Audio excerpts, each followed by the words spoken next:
Good morning, Scott here, known as Cantaloupe to some online, and I'm bringing a video to you on a subject that's interesting to me. It might be of interest to you or someone you know. And this is a follow-up to a video I made recently about the assassination of Charlie Kirk. If you haven't watched that video, it's not required, but it would be helpful for context if you're not completely familiar about the event or my perspective on it. I want to touch on a different idea, which is going around right now in certain circles where people are saying that he deserved what he got because of his advocacy for the Second Amendment rights of people in the United States. He was a pretty outspoken proponent of gun rights and an activist towards that end, among other what are considered right-wing perspectives. And I want to mention this. There is a lot of dialogue right now going on, for better or worse, among, I hate to call people liberals and conservatives, but it kind of helps my viewers understand who I'm referring to.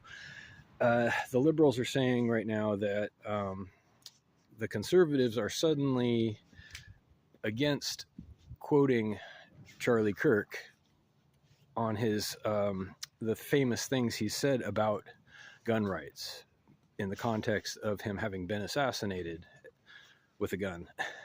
And I want to clarify that nobody is upset that anybody is quoting Charlie Kirk. That's not what they're upset about. If anything, they're upset by the spirit of trying to be disrespectful. They're upset by trying to be irreverent, and the timing, which it's only been a couple of days since the man was gunned down, a father of two children, and he had a wife and was very connected in his community. And for whatever, your beliefs, whatever any particular person's opinions or agreements or disagreements about what he said in his life, that was a human being.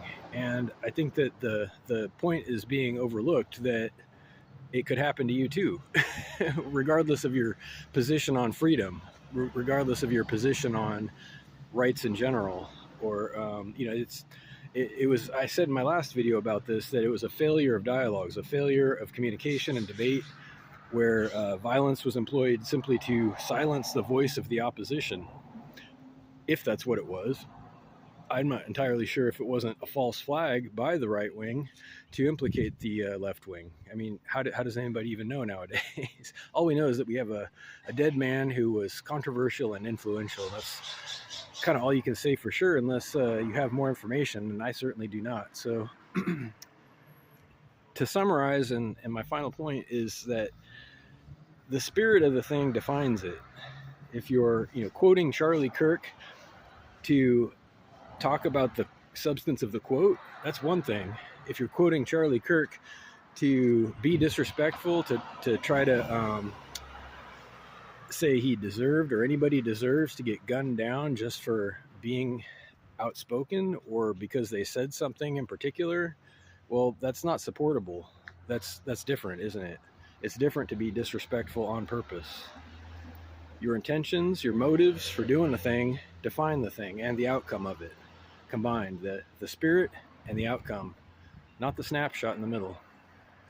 So I'm going to keep saying it till somebody understands it. Have a great day, and reach out with questions or comments to whitehotrobot@gmail.com. Thank you.